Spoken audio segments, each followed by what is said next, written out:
keajaiban hati manusia. Menurut dokter apa sih dok yang ajaib dari hati manusia dok? Ya, terima kasih atas pertanyaannya. Saya senang sekali bisa berada langsung di studio KMC di Singkawang ini. Ya, selamat sore dan selamat sahabat kepada semua pendengar di Zoom di sore hari ini. Hati kita itu adalah salah satu organ yang ajaib. Jadi sebenarnya tubuh manusia itu adalah suatu organ yang ajaib. Ya. Di dalam tubuh kita tuh ada banyak organ dan semuanya saling bekerja sama. Hilang.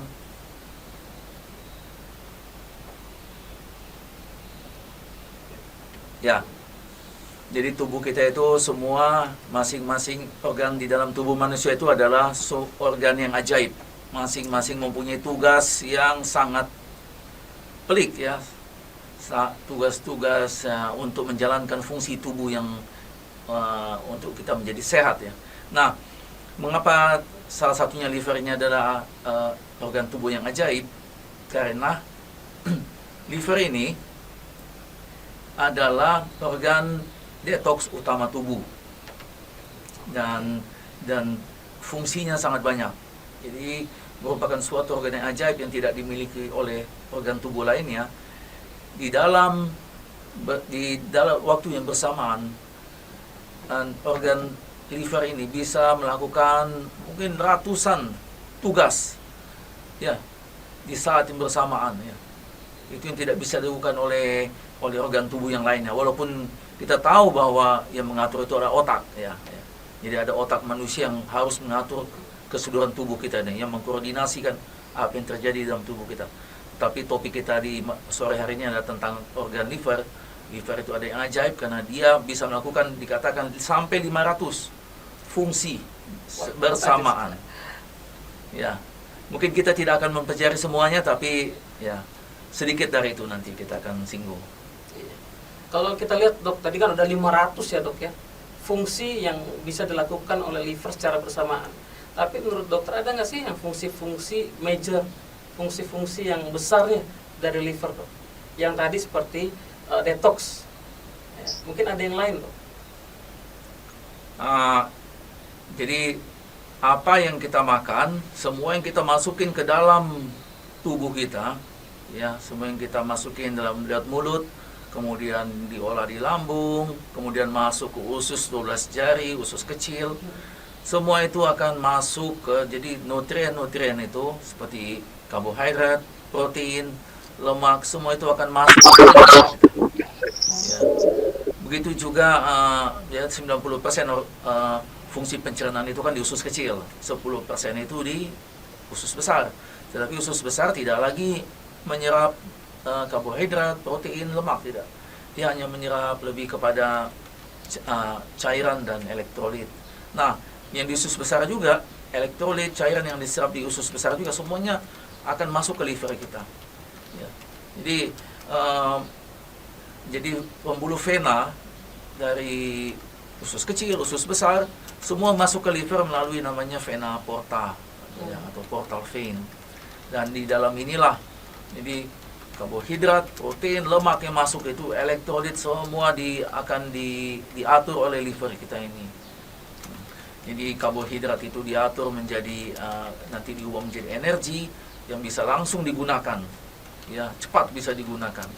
Makanya kalau Anda lemas, kemudian minum sesuatu yang mengandung kalori kan, mungkin tidak berapa lama nanti sudah rasa mendapatkan energi lagi. Nah, itu karena fungsi hati kita, ya, yang berlebihan disimpan oleh liver kita. Jadi liver kita itu bisa menyimpan dia mengubah glukosa itu atau lemak itu menjadi cadangan energi. Jadi kalau energi yang sudah terpakai ya, energi yang sirkulasi glukosa sudah terpakai, kemudian nanti liver mulai keluarkan energinya, cadangan energinya itu untuk tubuh. Ya. Kemudian tentu yang sesudah memberikan energi kepada tubuh kita, ya metabolisme, kemudian ya, ada lagi itu fungsi detox ya, itu utama sekali ya. Kita bisa makan segala macam bentuk protein, kita minum obat-obatan segala macam. Nyatanya kan kebanyakan dari kita tidak merasakan efeknya, efek alergi daripada makanan atau obat-obatan yang kita minum. Itu karena liver kita yang bekerja dengan baik. Ya. Liver itu bisa mendetoks ya antigen-antigen yang masuk ke dalam tubuh kita. Ya, mungkin ada pertanyaan lain lagi. Iya, mungkin dok seperti yang sudah kita lihat-lihat, ternyata dalam fungsi liver itu ternyata ada yang disebut dengan hepatosit. Hepatosit itu apa sih dok? Hepatosit itu adalah sebutan untuk sel-sel hati. Jadi ya dahulunya ya ada namanya sel hati, ada sel otot, sel lemak.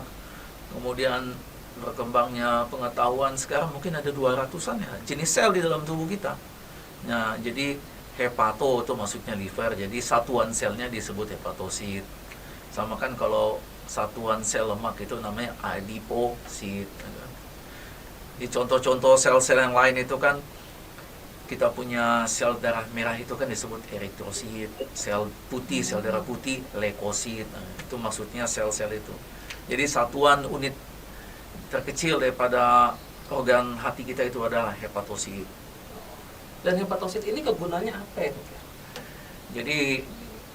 Jadi kalau liver manusia itu ya isinya itu memang ditimbang itu memang isinya itu yang beratnya 1,5 itu ya isinya sel-sel ya, mayoritas itu sel-sel hepatosit itu. Yeah. Kemudian ada saluran-salurannya tentu ya, kita bilang sebagai saluran ya, akhirnya saluran empedu lah, namanya intrahepatik yang berada di dalam hati itu. Kemudian ada juga sel-sel yang lain yang berfungsi di dalam itu. Tetapi yang paling banyak itu, yang paling berat itu umumnya adalah hepatosit ini.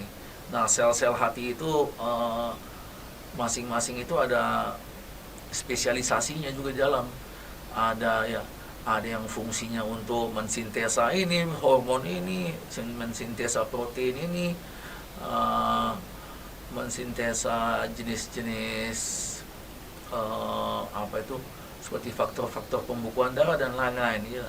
Jadi itu adalah suatu organ ajaib yang tidak bisa kita pikirkan, tetapi semua bisa terjadi di situ. Ya. Wah, kalau memang dilihat seperti itu memang sebenarnya rumit ya dok ya. Dan ajaib karena terlihat dari kerumitannya itu ternyata bisa menunjang kesehatan tubuh manusia yang luar biasa ini. Ya. Dan kalau begini dok, berarti kalau kita mau mendukung misalnya keajaiban dari liver manusia ini, apa aja sih dok faktor-faktor yang bisa menunjang dan mendukung dari keajaiban hati manusia di kerjaannya dan fungsinya? Jadi kita jaga liver kita itu sesehat mungkin. Ya. Kalau kita makan makanan yang baik ya.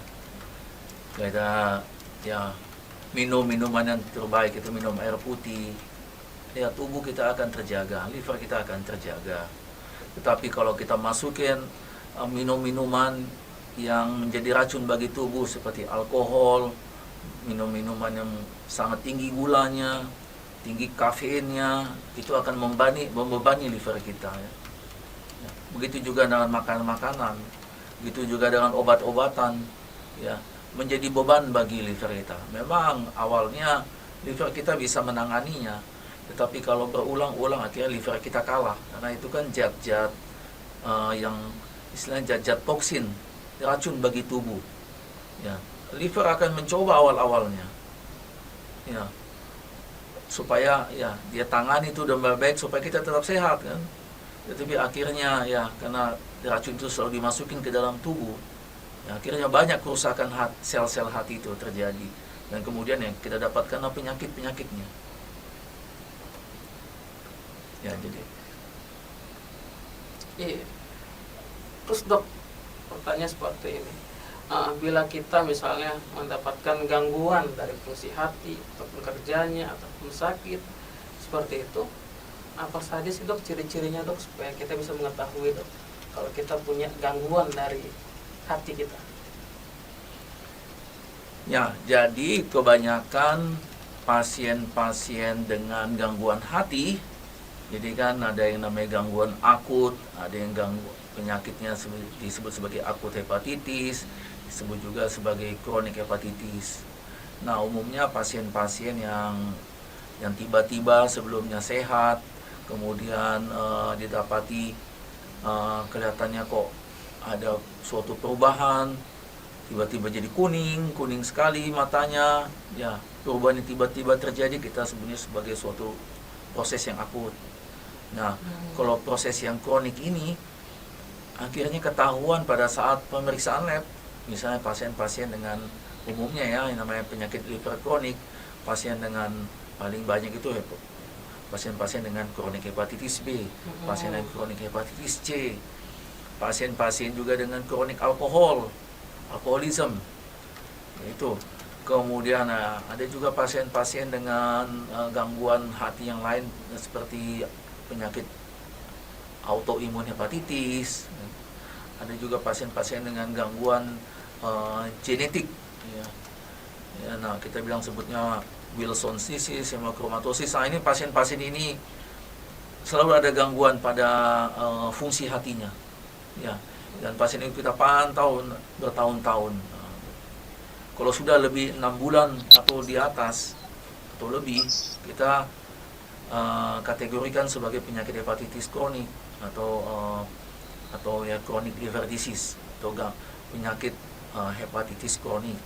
Kalau gangguan itu masih hitungan minggu, mungkin bulan, kurang dari 6 bulan itu masih kita anggap sebagai suatu proses akut. Dan bila kita mau melihat ciri-ciri orang yang kena gangguan liver atau gangguan hati, bisa nggak sih dok yang kita bisa lihat misalnya dari kukunya, atau dari matanya, atau dari BAB-nya, atau buang air kecilnya, seperti itu dok? Ya, jadi seperti sudah umum sekali ya, kalau pasiennya kuning, orang bilang wah ini penyakit hati ini. Lihat dari matanya yang skleranya yang putih kok kelihatan kuning. Nah, dikatakan ini penyakit hati ini. Atau kulitnya kulit kuning, oh ini penyakit hati. Atau kalau kencingnya warnanya seperti teh gelap, itu penyakit hati itu. Kalau BAB itu warnanya pucat itu, ya warnanya seperti dempul. Nah, itu juga dianggap sebagai ada gangguan pada hatinya. Nah, itu yang gejala-gejala khasnya. Atau memang yang banyak yang tidak ketahui juga, kalau pasien sudah namanya muntah darah, ya. Nah, ini hasil penelitian di Jakarta, di rumah sakit besar pemerintah kita. Ternyata didapati bahwa pasien yang datang dengan gangguan, dengan keluhan BAB hitam, ya kita sebut sebagai melena, ya, atau yang hematemesis, muntah darah, paling banyak adalah karena pecahnya varises di esofagus. Nah, varises esofagus ini akibat daripada penyakit liver kronik. Itu penyebab utamanya. Apalagi bila sudah ada ciri-ciri seperti tadi dok, bagaimana dok cara menanggulanginya? Misalnya sudah nih, kencingnya ternyata sudah seperti teh, ataupun BAB-nya sudah pucat gitu dok ya. Nah, bagaimana cara menanggulanginya dok? Nah, kita lakukan workup-nya, kita cari tahu, kita tegakkan diagnosanya. Itu yang paling penting, itu diagnosanya harus kita dapatkan. Tetapi pada pasien-pasien itu biasa kita lakukan sesuatu, misalnya kalau ternyata itu pasien-pasien dengan misalnya kan yang tadi saya sebutkan muntah darah, BAB hitam, kita lakukan dulu sesuatu untuk menyelamatkan jiwa pasien itu. Ya, bersamaan kita cari tahu juga penyebab etiologi daripada penyakit hatinya. Kan tadi saya bilang di Indonesia ternyata karena penyebab daripada muntah darah itu adalah penyakit varises esofagus yang terjadi akibat penyakit liver kronik. Nah, penyebabnya apa? Ternyata penyebabnya hepatitis B. Kalau di Indonesia hepatitis B, kalau di negara maju seperti Amerika sana, Jepang, Eropa itu hepatitis C. Oleh karena ya mereka pemerintahnya dari dulu sudah diwajibkan anak-anak diberikan program vaksinasi untuk hepatitis B saat lahir. Nah, kalau kita belum. Nah, kemudian kita lakukan terapi. Ya, hepatitis B ini kan ya, di saat ini sudah ada obat, ya sudah ada obat yang bisa diberikan ke pasien. Ya. Begitu juga hepatitis C, sudah ada obat yang diberikan kepada pasien. Kalau pasien-pasien dengan akibat minum alkohol jangka panjang, kita tinggal kabari pasien ini, dia akan meninggal kalau dia tidak berhenti minum alkohol. Dia akan bentar lagi meninggal itu. Caranya dia berhenti alkohol, maka paling tidak akan membantu lah. Ya. Umurnya akan menjadi lebih panjang. Bapaknya Batak. Biasa pasien-pasien tertentu juga ya, Namanya pasien dengan Chinese. kanker hati ya. Biasanya kita lakukan bagaimana bisa kita lakukan untuk pasien ini, kita lakukan staging ya. Ya, ada yang masih bisa ada yang bisa diselamatkan, akhirnya ada juga tapi kebanyakan pasien sudah masuk dalam stadium akhir. Jadi yang kita lakukan hanya namanya terapi paliatif saja. Jadi terapi yang hanya untuk memperbaiki kualitas hidup, tetapi ya, pasien ini biasanya umurnya akan singkat. Oh, misalnya dok, kalau sudah mendapatkan masalah-masalah hati dan gangguan hati seperti itu, ada penyakit-penyakit yang akhir terjadi, ada nggak sih dok yang kiat-kiat hidup sehat yang bisa kita lakukan? Misalnya ada buah ataupun sayur yang boleh kita konsumsi untuk bisa membantu dari pemulihan. Ya, jadi liver itu biasanya kalau gangguan karena akut dia akan pulih cepat. Jadi pasien dengan penyakit hepatitis akut seperti terinfeksi hepatitis A ya, pasien ini umumnya hampir semua pasien itu akan sembuh. Tunggu aja dalam 2 minggu dia akan sembuh. Kemudian kuningnya akan hilang tuntas dalam 1 bulan. Begitu juga dengan pasien-pasien yang fungsi hatinya terganggu oleh karena penyakit-penyakit virus lainnya. Umumnya prosesnya ya pasien ini rata-rata sembuh. Ya. Tapi karena tuh liver kita kan bisa ya menyembuhkan dirinya sendiri. Ya. Tubuh kita tuh bisa mencoba menyembuhkan dirinya sendiri. Nah, untuk kasus-kasus tertentu memang kecenderungan menjadi kronik, seperti kalau pasien dengan hepatitis C ya. Misalnya kalau kita terinfeksi hepatitis C di usia gini, kemungkinan kita menjadi kronik itu sampai 50-80%.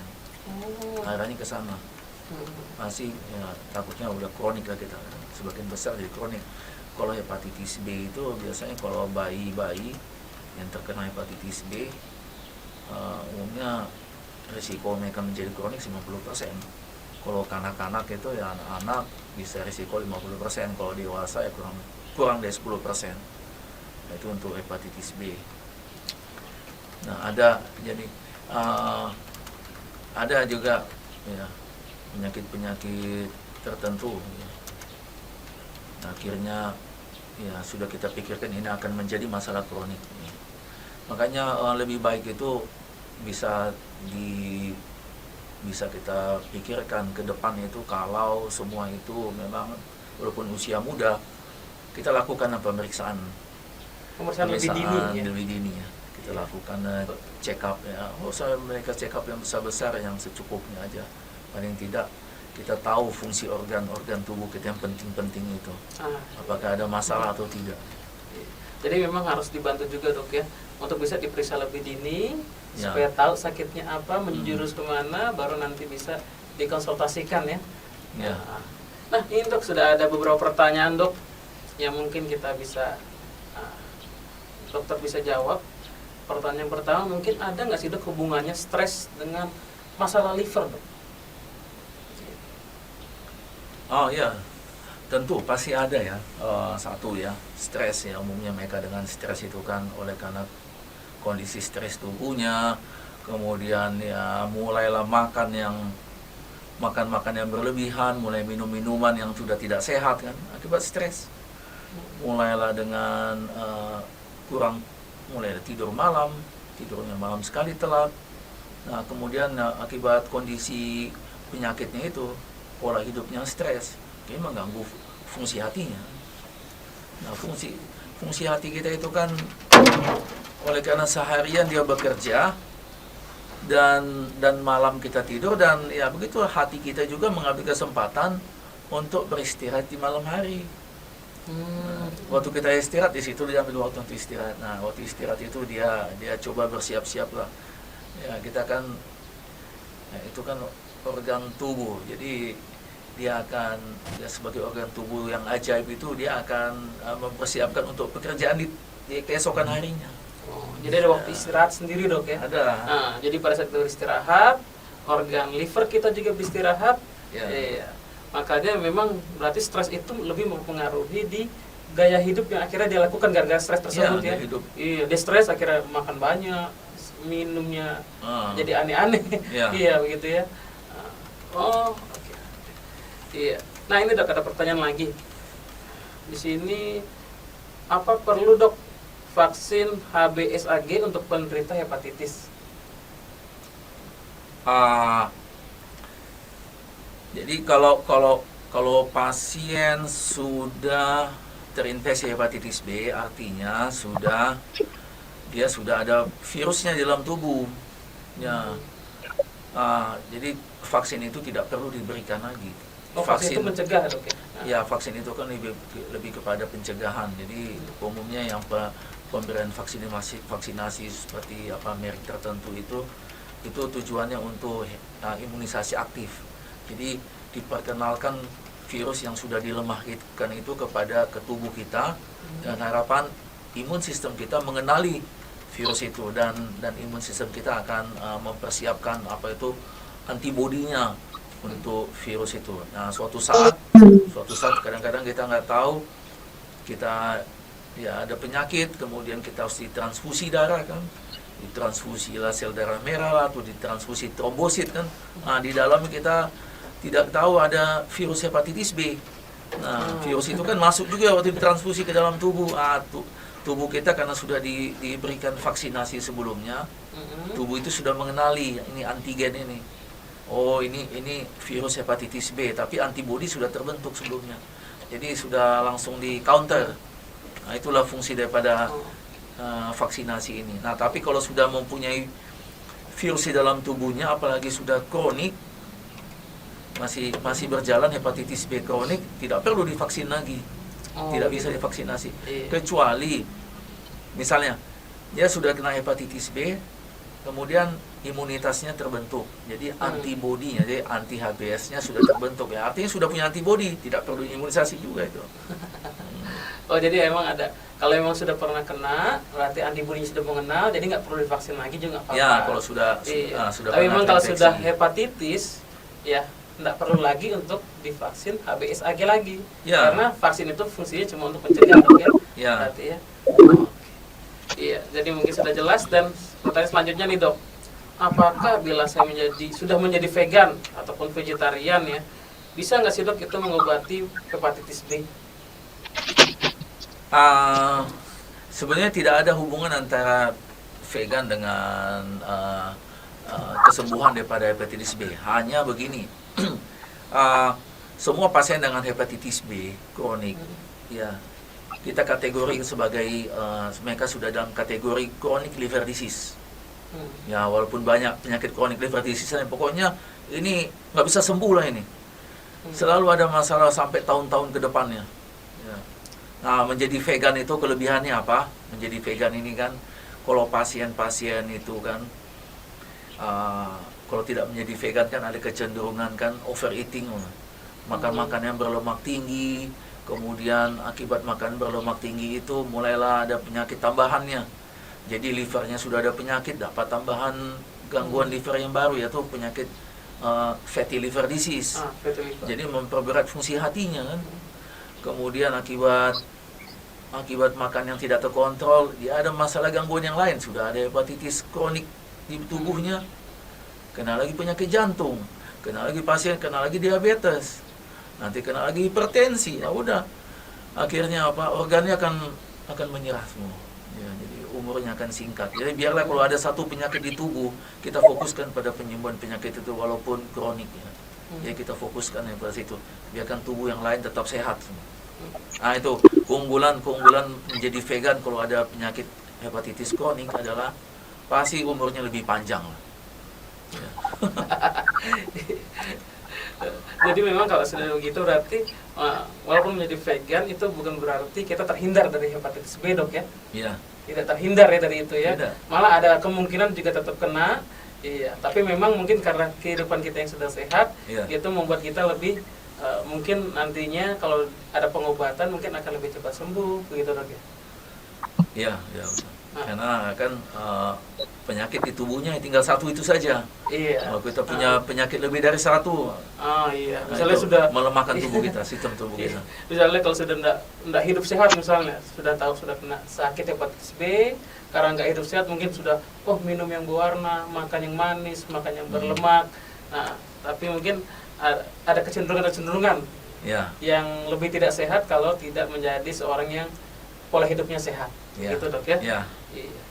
Nah, ada pertanyaan lagi nih Dok.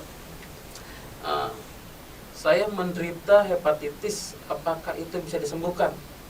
Mungkin nanti bisa diperjelas ya hepatitis apa ini. Ya.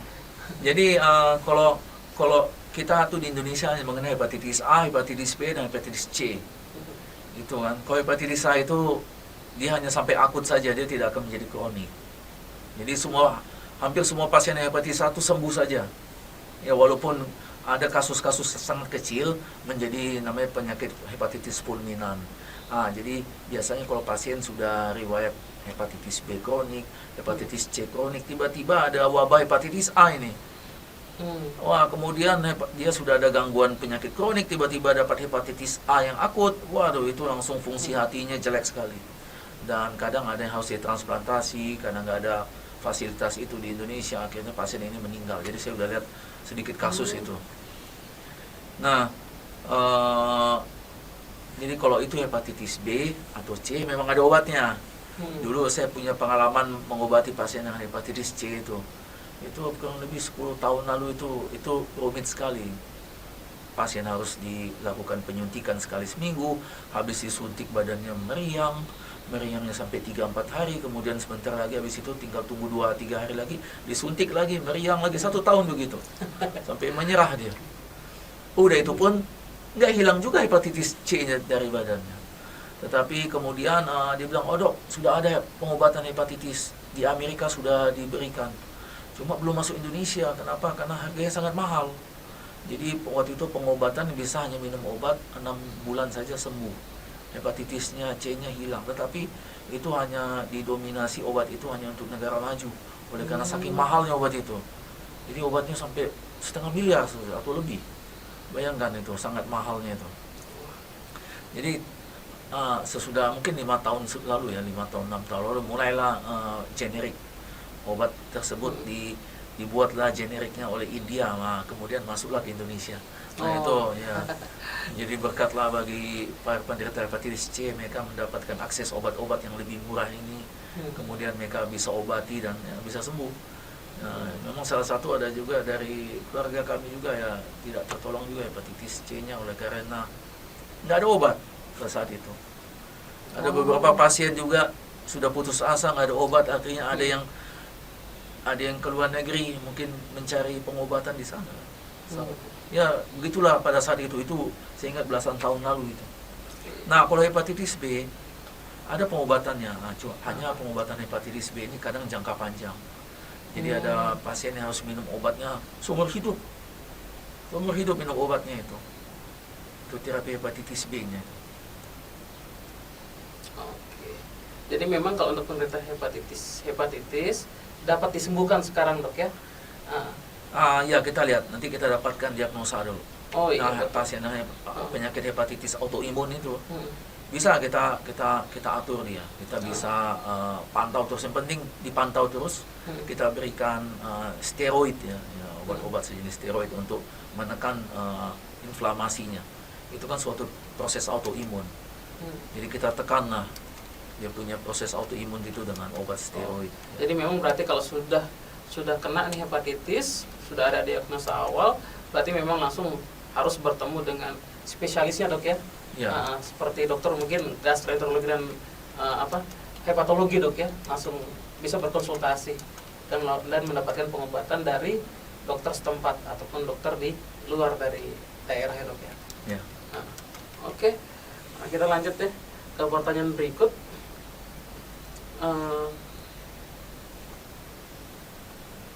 Apakah seberapa besar pengaruh stres terhadap GERD, GERD, dan apakah itu ada pencegahannya dok? Nah, jadi kita udah ke topik yang lain ini. Jadi GERD itu adalah gastroesophageal reflux disease ya. Jadi gastro itu lambung, esophageal esofagus atau kerongkongan ya. Reflux disease. Nah, ini sudah dibilang sebagai disease oleh karena kenapa penyakit ini bisa menimbulkan komplikasi hingga fatal ya. Jadi keluhan ini bisa mengganggu kualitas hidup ya, sampai kualitas hidupnya sangat terganggu ya, bisa menyebabkan penyakit-penyakit lainnya. Kadang ya kondisi GERD ini bisa menyebabkan itu kan kanker yang saya tadi sebut, kanker esofagus itu ya. Ya untuk pada pasien dengan keluhan yang sudah jangka lama. Nah, stres ini hubungannya kuat. Ya, mereka sudah buat banyak percobaan yang hubungan antara stres dengan GERD. Ya, sangat ya. Itu sangat ada kaitannya. Ya. Walaupun GERD itu banyak aja pemicunya ya, ada pemicu yang lainnya. Seperti ada kalau terinfeksi Helicobacter pylori kan bisa menyebabkan keluhan acid reflux yang seperti tidak sembuh-sembuh. Bisa juga oleh karena ya biasa selalu kita tanyakan riwayat minum alkoholnya bagaimana, minum kopinya. Kemudian ya kan zaman sekarang anak muda suka sekali minum kopi itu, kemana-mana sekarang tempat kopi. Bisa juga oleh karena overeating. Sekarang ini sudah biasa itu makan berlebihan itu, makan terlalu banyak, makan makanan berlemak terlalu banyak. Semua itu ada pemicu daripada GERD. Malam pun masih makan sebelum tidur. Ya. Jadi itulah faktor-faktor yang bisa mencetus GERD. Nah, kalau stres, ya pertanyaan ini ya ada hubungannya. Tinggal inilah biasanya kita kategorikan lah, makanya kadang-kadang kita kategori. Biasa pasien yang datang dengan keluhan GERD ini kita tanya-tanya, berapa kali dalam seminggu, dalam sebulan aja berapa kali gangguannya, apakah sampai menyebabkan rasa panas di dada, heartburn, kadang sampai rasa ada ganjal di tenggorokan, rasa regurgitasi ya, ini ada selalu rasa makanan naik ke atas gitu. Nah, kita tanya-tanya, kita kategorikan, nah ini ringan, sedang atau berat gitu. Nah, biasanya kita nggak semua pasien GERD dikasih obat, ada tertentu yang kita kasih obat. Oke. Jadi kembali dengan topik kita, memang ini liver ini memang ajaib sekali dok ya, ajaib sekali. Tapi dengan keajaibannya itu sekalipun, dengan sepentingnya dia seperti itu, seberharganya liver itu, tapi ternyata liver juga tetap harus dijaga juga dok ya. Iya. Tetap harus dijaga. Nah, kalau memang kita mau menjaga nih dok, supaya dengan pentingnya fungsinya liver ini, nah ada nggak sih dok makanan atau minuman yang harus kita konsumsi untuk bisa menjaga kesehatan dari liver kita? Ya, jadi makanan yang sederhana, makanan terbaik, makanan alami adalah makanan yang terbaik. Kuncinya liver dan organ tubuh yang lainnya atau tubuh kita secara keseluruhan itu memerlukan apa? Memerlukan fitonutrien yang terbaik, memerlukan antioksidan, memerlukan air yang paling bersih, itulah air putih untuk fungsinya. Ya. Jangan lupa kalau liver kita itu ya, tadi saya bilang liver itu dia mulai istirahat kalau kita mulai tidur, disitulah dia tenang. Makanya umumnya dokter-dokter yang suka meresepkan obat-obat anti kolesterol itu kan disebut, nah ini ya minum ini malam hari katanya. Ya, minumlah ini di malam hari katanya. Kalau di malam hari kan, di malam hari memang itu, ya itulah obat-obat kolesterol itu. Nah tapi ya usahakan ya kalau bisa detox. Detox ya dok ya. Ambil waktu untuk detox, jadi kan. Ya, Detox yang dilakukan ini detox apa dok? Detox juice seperti dok ya? Iya. Terapi juice. Seperti terapi juice, 3 days cleansing gitu. Lakukan itu. Itu akan membuang toksin di dalam tubuh. Racun-racun akan terbuang. Jadi bisa mempermudah ya dok ya kerja dari liver untuk mendetox juga. Ya. kita berikan kesempatan, kan kita jadi ada di tubuh kita ada organ detox, tapi kita yang berkuasa memberikan kebaikan kepadanya. Jadi kita lakukan yang terbaik, kita detox dulu 3 hari supaya liver kita menjadi sehat. Iya, mungkin itu yang bisa jadi masukan bagi kita juga. Kalau bisa kita juga bisa melakukan detox dari seperti jus terapi, Dok ya. Iya. Jus terapi. Berarti memang ada nggak sih, Dok? Misalnya kalau kita mau bikin jus terapi seperti itu, Dok, ada nggak sih, Dok, buah atau sayur yang memang secara khusus bagus untuk liver, Dok?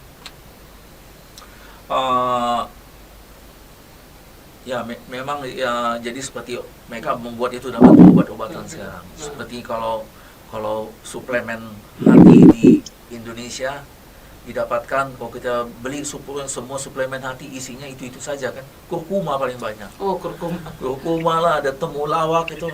Nah, kalau kita beli suplemen hati misalnya di luar negeri sana, misalnya di Amerika, Eropa, mereka menggunakan namanya milk thistle. Milk thistle itu sejenis tumbuhan bunga ya, ada bunganya. Itu yang mereka percaya mempunyai efek antioksidan yang kuat untuk liver kita. Ya, bisa mengurangi proses inflamasi ya. Tapi saya rasa sama itu. Iya. Ya, sama. Di Jepang juga ya, mereka juga membuat suplemen hati. Suplemen liver. Jadi mereka sudah dapatkan namanya zat-zat aktifnya lah. Nah, mereka dapatkan zat aktif ini yang diekstrak, dikemas dalam bentuk kapsul, dan ya tapi sebetulnya ya boleh saja beli itu, karena itu kan ilmu pengetahuan sudah melalui riset mereka bisa buktikan. Tapi ya selain itu tubuh itu yang penting tubuh itu membutuhkan, ya tubuh atau liver kita membutuhkan apa? Makanan yang sehat. Semua yang antioksidan ini fungsinya apa? Untuk menangkal kerusakan hepatosit itu akibat radikal bebas. Jadi dia membutuhkan fitonutrien, membutuhkan antioksidan yang banyak. Ya, jadi masukkan itu dengan makan-makanan yang mengandung antioksidan yang tinggi. Oke. Ya, mungkin nanti kita bisa riset secara pribadi ya, untuk buah dan sayuran apa saja yang mengandung antioksidannya cukup tinggi untuk kita bisa melakukan jus terapi ya, Dok ya. Ya, saya rasa kalau kita buka Google ya, internet tentang 3 days cleansing therapy itu, hampir semua tuh bagus saja, semua sama, karena mereka menggunakan memang yang alami, sayur buah yang alami ya. Iya. Okay. Dengan fungsi maksud yang baik semua. Okay. Nah, ada pertanyaan berikut lagi nih, Dok, di kolom komentar. Saya didiagnosa menderita hepatitis B. Apakah ada makanan yang menjadi pantangan bagi saya yang sementara saya mengikuti pengobatan lewat obat? Pantangan makanan untuk hepatitis B. Ya. Jadi sudah dapat obat, itu baik. Jadi obatnya dilanjutkan. Nah, mengapa obatnya harus dilanjutkan untuk pasien-pasien hepatitis B? Tujuannya supaya paling tidak replikasi virusnya itu bisa ditahan terus sama obat ini. Jadi virusnya tidak dikasih waktu untuk berkembang biak, sehingga tidak ada peradangan di hati, kemudian hatinya tidak menjadi sirosis kan. Atau jangan berikan kesempatan kepada hatinya untuk tumbuh itu tumor hati itu, kanker hati. Ya. Nah, jadi apa makanan yang bisa dia lakukan? Nah, yang namanya tubuh ini kan, liver itu kan, kesehatan liver itu juga kan akhirnya tergantung sama kesehatan yang tubuh yang lain, organ tubuh yang lain. Ya kan? Jadi kalau liver kita misalnya, kalau liver ya kita yang sendiri ada masalah kan, dia maunya dapat dukungan dari organ tubuh yang lain yang sehat-sehat lah. Kalau organ tubuh yang lain tidak sehat, kalau makan makanan terlalu tidak dijaga, makanan berkolesterol tinggi, ujung-ujungnya kan penyakit jantung. Nah, kalau sudah penyakit jantung, apa yang terjadi? Anda akan banyak minum obat di situ, minum obat dan segala macam, kemudian menjadi beban untuk liver. Kemudian kalau makanan tidak terkontrol, manis-manis, dan kemudian menjadi obesitas, akhirnya dapat diabetes. Ujung-ujungnya setelah diabetes apa? Anda pun harus banyak minum obat lagi. Sesudah itu dapat gagal ginjal kan? Kalau penyakit diabetes ujung-ujungnya gagal ginjal, cuci darah. Nah, ginjal sudah melemah, akhirnya tidak dapat mensupport liver kita yang sudah ada gangguan juga. Nah, kalau ada hipertensi, misalnya ada akibat ya pola makan yang tidak dijaga juga, pola hidup yang tidak dijaga juga, Anda akhirnya darah tinggi semakin tinggi menjadi-jadi. Kemudian kenalah stroke. Kalau hipertensi paling takut kan faktor risiko nomor 1 stroke. Nah, kalau Anda sudah ada gangguan hati, kemudian ada stroke lagi, aduh bagaimana cara kita merawat itu? Jadi kita bilang kalau sama pasien yang datang itu, kalau sudah ada penyakit cukup satu itu aja lah, kita fokuskan situ. Jangan ada tambah-tambah penyakit yang lain. Sibuk susah kita mengobati nanti. Betul. Nah, bagaimana kalau pasien itu sudah ada namanya penyakit jantung, sudah ada diabetes, sudah ada hipertensi, sudah ada penyakit yang lain. Udah obatnya satu hari diminumnya bisa 10 macam. Kemudian dapat lagi penyakit hati. Nah, hatinya tidak mampu mendetoks obat-obat itu, tapi dia harus minum obat-obat itu. Apa yang terjadi? Diperberat lagi dong. Adanya penyakit lain. Ya, saya udah lihat itu. Saya udah lihat pasien-pasien itu. Jadi pasien ini saya udah lihat dia ada gangguan, ternyata ya dia ada ganggu suatu kondisi, ada gangguan di livernya, kemudian udah terganggu. Pasien ini kok udah agak kuning. Kemudian fungsi hati SpO2 udah mulai meningkat di atas 100. Tapi pasien ini terdiagnosa juga dengan kanker payudara. Waduh.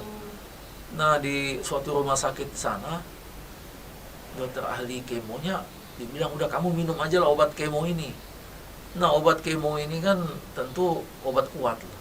Iya, betul. Nah, fungsi hati ini terganggu, akhirnya diputuskan minumlah obat kemo ini.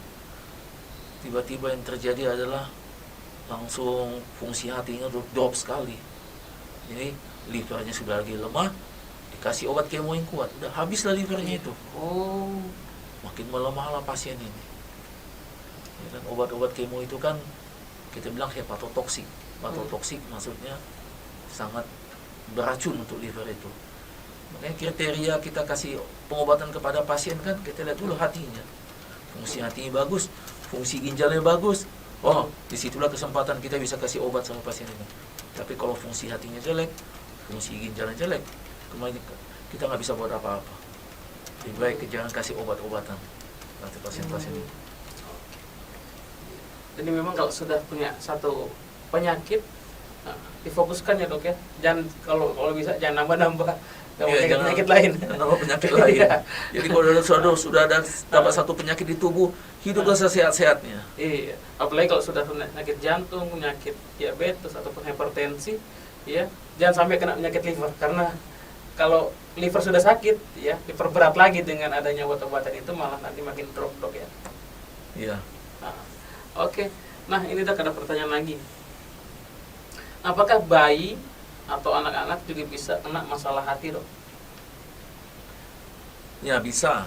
Jadi ibu yang mengidap hepatitis kronik, hepatitis B kronik ya, biasanya kita sudah antisipasi semuanya. Kita sudah koordinasikan dengan dokter kandungannya, koordinasikan dengan dokter anaknya. Anaknya pada saat si bayi pada saat lahir sudah diberikan vaksinasi untuk hepatitis B, kemudian juga diberikan ini juga imunisasi pasif. Jadi ada imunisasi aktif dan imunisasi pasif. Imunisasi pasifnya itu ya pemberian imunoglobulin B, supaya virus yang sudah masuk ke dalam tubuh bayi paling tidak bisa dieradikasi ya dengan imunisasi pasif ini. Begitu juga dengan pasien kalau hepatitis C kan tidak ada pengobatannya kan, tidak ada imunisasinya.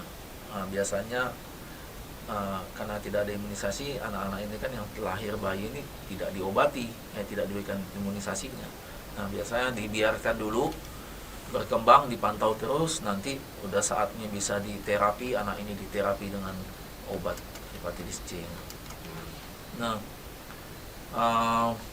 Memang ada bayi-bayi tertentu lahir dengan kelainan genetik ya. Kelainan genetik ini biasanya ya hanya butuh pemantauan lah. Dievaluasi dengan baik. Mungkin ada gangguan defek katanya, defek pada pertumbuhan organnya. Jadi mungkin ada saluran empedunya yang tidak normal di situ, makanya ada gangguan hatinya atau itu biasa dicoba dipelajari, coba didapatkan diagnosanya dulu. Ada bayi-bayi, anak-anak yang pasien-pasien yang muda. Oke. Nah ini dok, kita kan sudah berbincang selama hampir 1 jam. Mungkin dokter ada statement terakhir untuk menutup perbincangan sehat kita untuk sore ini, dok.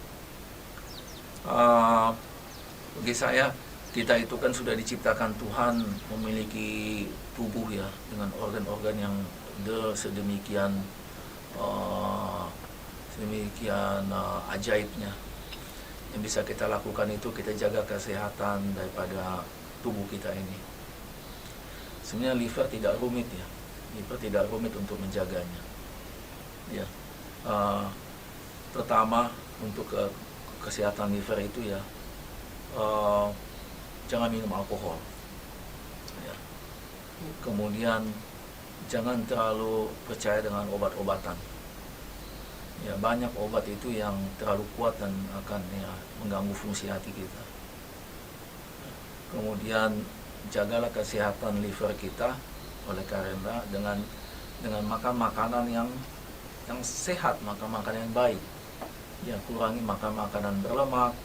Ya, oleh karena ternyata penyakit gangguan hati yang paling umum saat ini adalah pada orang sehat ya, adalah penyakit perlemakan hati, fatty liver disease. Fatty liver disease ini merupakan penyebab daripada gangguan fungsi hati yang paling umum.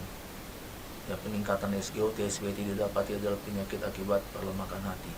Nah, perlemakan hati ini kan terjadi pada pasien-pasien pasien-pasien yang obesitas, pasien-pasien diabetes juga ya, pasien-pasien juga yang minum alkohol. Untuk yang tidak minum alkohol, ya, caranya kita jaga dengan memberikan makanan yang terbaik ya, masukin makanan yang terbaik, dan itu akan memberikan kesehatan yang baik pada liver kita. Jadi tidak susah menjaganya, hanya ikutin saja itu. Nah, liver kita juga sebagai organ yang istilahnya rumit kerjanya, itu membutuhkan banyak sekali cairan. Makanya kita harus minum yang banyak setiap hari, minum air putih. Jadi kan saking banyaknya sirkulasi itu di dalam liver kita itu, jadi banyak sekali saluran-saluran di dalam itu kan. Jadi karena saking kompleksnya kerja liver itu, dia membutuhkan ya, dia kan mensekresi ini, sekresi itu, hormon ini apa semua disekresi. Jadi semua itu membutuhkan saluran yang baik untuk penyalurannya, lalu lintas di dalam itu. Nah, lalu lintas itu membutuhkan sirkulasi yang baik. Jadi untuk mendapat sirkulasi yang baik, kita hanya masukin aja air putih ke dalam tubuh kita. Nah, air putih yang akan memastikan bahwa saluran itu semua berjalan baik, tidak ada yang tersumbat. Mana tep cuci? Udah kedengaran tuh. Air putih yang baik. Kan? Tidur yang cukup kan. Tubuh kita, liver kita butuh istirahat. Dia istirahat untuk fungsi yang berat keesokan harinya lagi. Kemudian ya, jangan makan makanan berlebihan kan. Jadi setiap kita makan berlebihan itu kan liver itu akan bekerja, masuk makanan ke usus. Ya, apalagi makanan-makanan berlemak tinggi, semua diserap masuk ke dalam liver. Nah, liver kita akan terus bekerja. Kan apa yang kita masukin dia akan lakukan yang terbaik. Itu fungsi hatinya. Oke, ini misalnya tubuh kita ternyata makan, ini dapat makanan, ternyata sel lemak ya kan, dideteksi oleh tubuh ini sel lemak. Lemak yang masuk ke dalam liver, kemudian liver mulai ubah ini menjadi cadangan energi. Jadi cadangan energi ini akan ditimbun, makanya makin gemuk perut kita ini kan. Perut makin gemuk. Udah itu visceral fat di dalam lemak di dalam rongga perut pun makin banyak, kemudian kita makin bertambah berat, dan ternyata akibatnya yang kita dapatkan penyakit. Tetapi ya liver kita kan bekerja untuk itu, dia nggak membuang sia-sia apa yang kita masukkan ke dalam tubuh. Makanya kita kontrol lah, kita yang mempunyai kuasa untuk mengontrol apa yang masuk ke dalam tubuh kita itu. Oke, terima kasih dok untuk informasi, saran dan anjuran yang telah diberikan di KMC Bincang Sehat ini dok. Dan mungkin nanti ke depan boleh nanti menjadi narasumber kami untuk di program-program berikutnya. Dan mungkin kita akan menutup KMC Bincang Sehat ini dengan saya minta mungkin ada apa tuh? Satu ayat yang saya mau ada satu ayat yang dokter mau bawakan.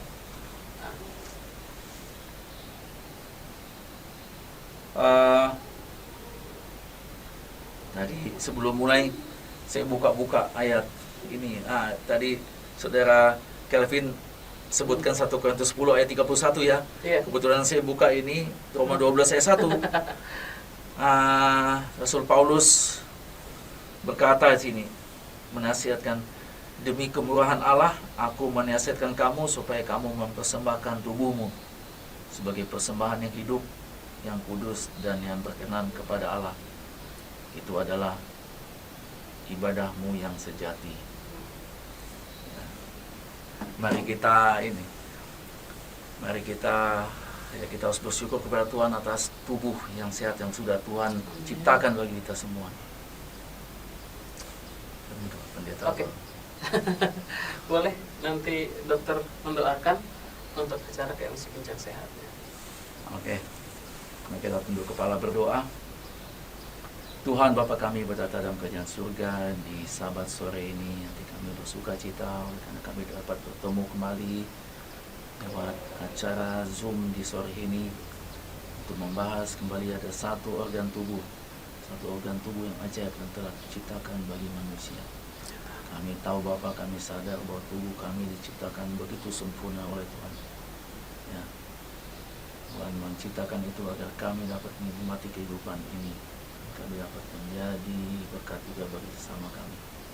Dan apa yang kami telah pelajari ini Bapa, ya, dapat kami juga bagikan kepada orang lain supaya mereka juga memperoleh kesehatan. Sertailah kami juga sepanjang sisa sabat ini Bapa. Ya, sabat sisa ini menjadi kesukaan bagi kami semua. Kami panjatkan doa ini nama anak Yesus Kristus Tuhan dan Juru Selamat kami. Amin.